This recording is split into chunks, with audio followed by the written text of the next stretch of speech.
Just a few quick ones first, Mr. Mesning. Of course, Deputy.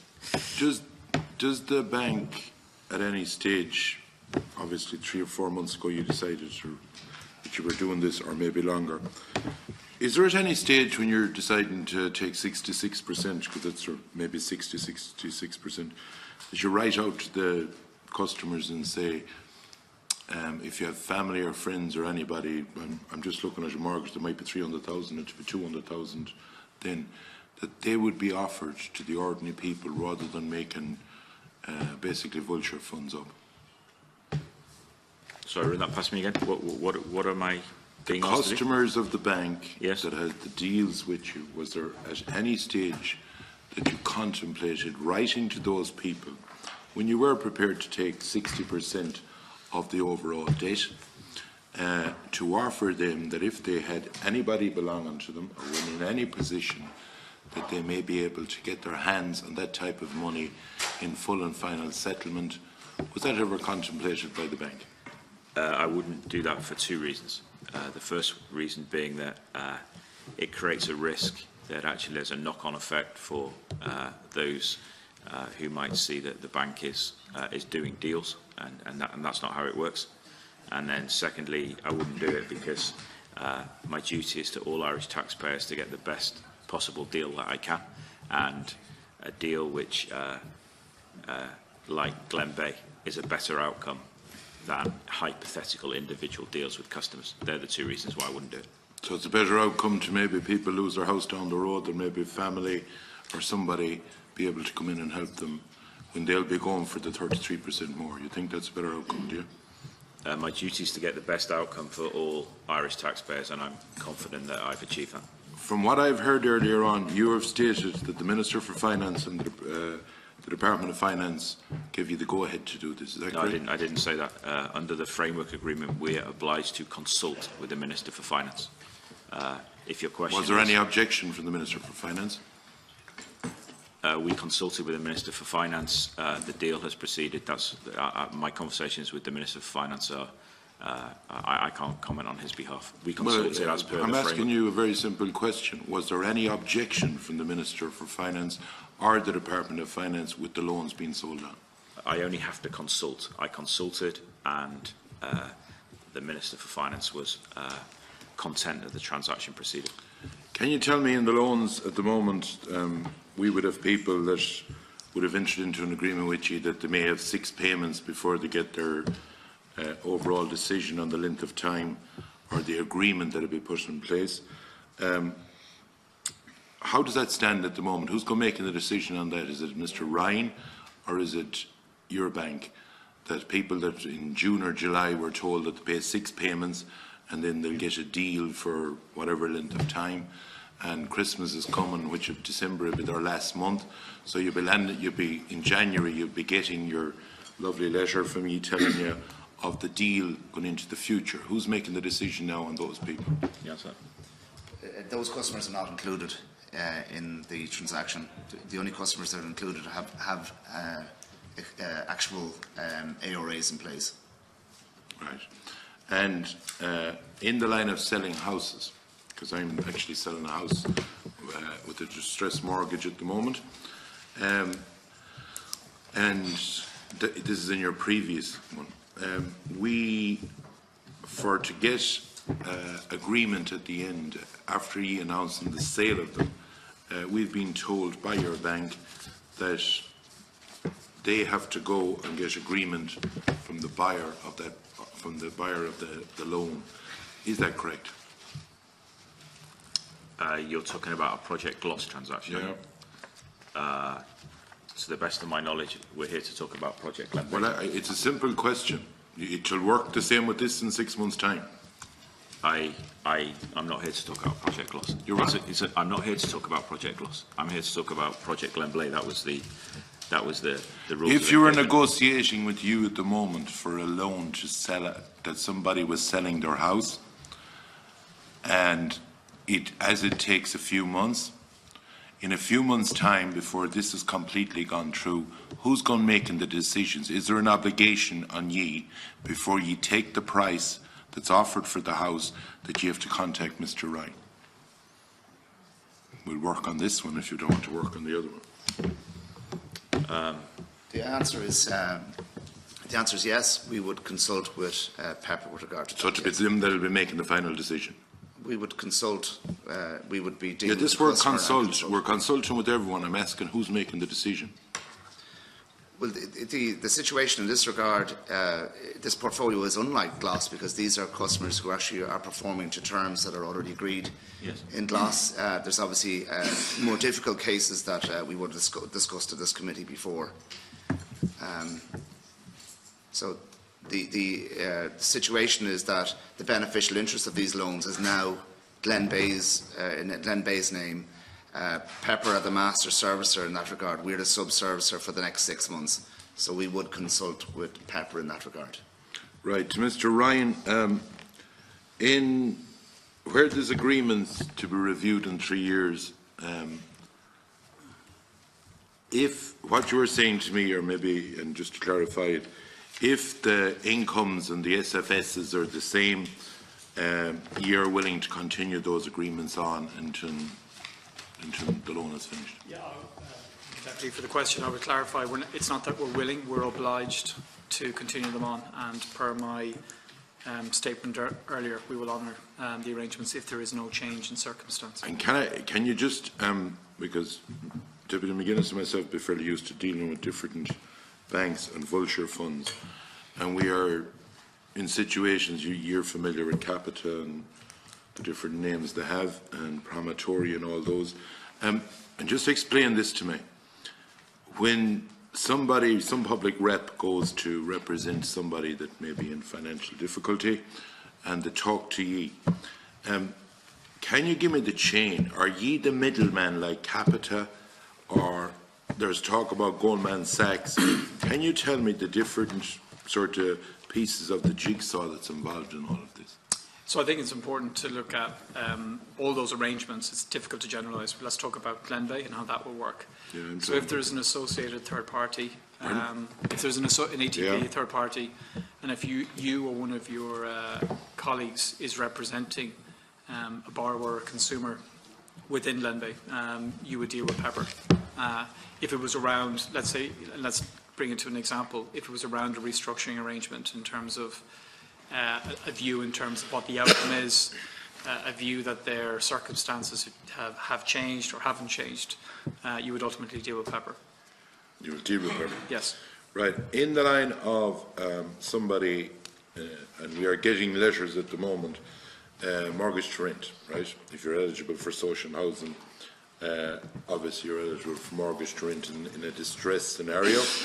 And councils at the moment in one county, and we are waiting on others, are writing back, even though you're eligible for mortgage to rent, you're eligible for social housing, you may be in a house that is under a distressed or being repossessed, saying that it may be too rural. What medicine have ye for those people, or will ye do the mortgage to rent? So mortgage to rent, firstly, I think as I've said earlier, is an excellent solution for people. We are advocates of it as a solution because we're focused on keeping people in their homes. And in many cases, who's going to pay you?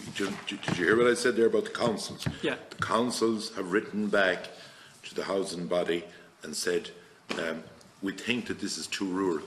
So obviously they don't want to cough up of the, even though they're eligible for social housing. So what will your medicine be then? On mortgage to rent? So the mortgage to rent scheme as it currently operates, as people know, is relatively complex in terms of who's eligible, who's not eligible. If we find a customer who's worked, and typically they've gone through many years and we've tried to restructure them, or PTSB will have tried to restructure them, they're then in a legal process and then a mortgage to rent. If we can make it work, we'll try and make it work. But there are some rules. Certain customers will fall outside eligibility. That will not be within the control. But if you're, I've said already that you're eligible, and from my understanding, the council that pays the difference of between the rent and the rest, the total, and if the councils are saying it's too rural, what will your solution to that be? Well, I think in that instance, what would happen is that you would move from utilising an MTR solution to one of our other suite of solutions for that type of borrower. That's a structural feature of the MTR eligibility. What's the other ones? Well, we have an entire suite of 14 ARAs that we can make available or already have, which are in line with PTSBs also. Yeah, that's fine, but what I am trying to establish is, are you going to take the councils at the moment, it's €10 for the first 100 and €20 after that. And for the sake of argument, we're on €500, which is €80-90 a week, €360 a month. And if the mortgage was 700, and that the councils are saying to ye, this is too rural, who pays the difference? And the eligible for social housing? So, Deputy, I think it's very hard. We would look at all situations. If we could make a mortgage to rent case work, we would make it work. I would repeat what I said at the beginning. We have done more mortgage to rent solutions than any other provider in Ireland. We're very much engaged with all of the housing bodies and with the 2 mortgage to rent bodies that exist in Ireland. If a customer gets to the point where mortgage to rent is the last solution, apart from going down a loss of ownership through that voluntary sale, AVS or repossession, we will explore all options to make that happen. What I can't give you is a cast iron assurance that in that situation it's a yes. My team would need to get into the detail. But I would remind you that we have done more than anybody else, and we actually think it's a great solution where we can make it work. For people in what we call Middle Ireland that are in difficulty with their mortgages, what will your medicine be for those people? The first step, as I've said earlier, is if we just describe the Glenbeigh portfolio. The Glenbeigh portfolio, these are all customers who at some point in time went through distress on their mortgage and their mortgage was in arrears. And I've recognised that already, approximately 6,000 borrowers. All of those borrowers are now under the protection of CCMA. They're under alternative repayment arrangements. And my understanding, it's time to be corrected, is well over 95–98% are all performing. They're performing to their new arrangements. I'm not sure in terms of the treatment, they already have a treatment. They already have been engaged by a team trying to find a solution to the situation they're in. The issue is, while they're now back, they're affordable, hopefully some of the distress of the situation they've been in has been taken away. There is, at some point in the future, for 86%, it's 10 years plus in the future, a lump sum that is available, that is due to be paid at the end. We would engage with all those customers when we have review periods, work with them sympathetically, constructively, positively, work through all of our different arrangements to see, is there something that works for the borrower and is realistic. It has to be realistic, it has to be fair, and it has to be in their best interests, that might help them chip away to reduce that sum at the end. You spoke about 4,000 houses and 2,000 houses, is that correct? So 4,000, so when I said there's 6,272 borrower relationships, 4,000 approximately 4,000 are warehoused. And 4,000. Right, what's the percentage on average for those 4,000 that's warehoused? You say the percentage? Percentage of warehousing. That's not a number I have. The average across the whole portfolio is about 50%. Right. You're down at 10% at the moment. Can you explain to me, there is talk that this pressure comes, is it from the ECB and the central bank? Have you been put under pressure to get rid of what they call non-performing loans? And if so, going by the figures I'm looking at, you were at 16% and that's 6,000. Are you looking at the 5,000 more so to bring it down to 5%? And who puts you under pressure to cut down? You should be in absolutely no doubt that the bank is like other European banks. The SSM wants us to reduce the NPL ratio, so you shouldn't have any doubt about that. We have to contribute to the stability of the Irish banking system. This is not just PTSB. We need to ensure that we can withstand future economic shocks. In that regard, the phrase that our regulator has used is detailed and credible plans. And so as we discussed at my previous visit, and I think I placed it on the record, there's been no specific instruction as how to do it, but there is a very clear view that we needed to have realistic and ambitious plans. Now, as I said before, in terms of how do you deliver a realistic and ambitious plan, hopefully I explained to the committee this afternoon, my first duty is to the taxpayer, to try and do that in a way that minimises any capital destruction, which I think we've done. But obviously there are other elements of that. It's not just the hard financial as the governing objective. There are also supplementary tests. And one of the supplementary tests is to do that in such a way that got the right customer outcomes. And in this particular case, for those customers who have treated NPLs, it is the board and the bank's view that this was the least worst alternative. Okay. What have you come? Are you looking at your board and the bank? Are they looking at? If I look at the percentages, 5,000. We have about. I answered the question of one of your colleagues earlier on. We have about $1.5 billion of NPLs left, which equates to less than 10%. We have to keep managing those down. The good news is there's a sizable portion that will cure automatically.